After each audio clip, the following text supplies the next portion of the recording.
So you might be in a position where the volume buttons on your iPhone are no longer working. Now, what does this mean?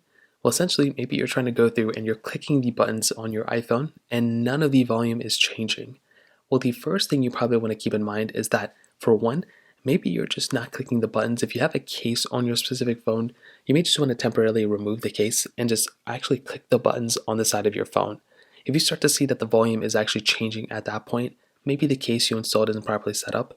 Now, if that doesn't seem to be the issue, another thing you may want to keep in mind is that sometimes on certain applications, you may not be able to change the volume. So it may look like you're able to change the volume, but if you're not able to, like if you're in a game or something, sometimes the volume may just be super on the side.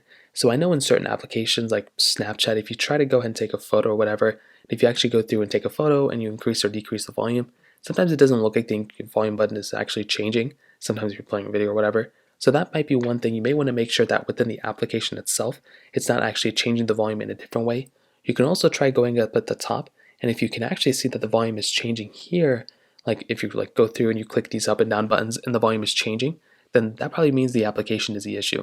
But if you're clicking these buttons and this is not changing either, well then, as long as it's not a hardware issue, the next thing I'd recommend doing is, for one, just making your way over to your iPhone settings. So click on your iPhone settings right here.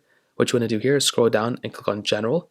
So click on General right there. You then want to click on Software Update up here. And all you want to do is go ahead and update your specific iPhone. So go and update your device. So just click down on Install. And that may end up fixing the problem too. Now, it's not a guarantee, but it is another thing you can try doing. And sometimes it may just be as easy as that.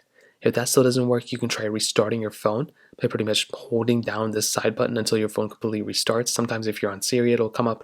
Sometimes it may not work like that either. If you're able to hold down both these buttons, go for it. But the volume button's not working, that's probably not going to work out either. So those are pretty much the main things I'd recommend doing. If you have any other thoughts or questions, let me know in the comment section below. Hit the like button, that would mean so much, but definitely hit that subscribe button. More importantly than everything else, I love every single one of you guys. Hopefully I'll catch you guys in the next video. Peace out till then.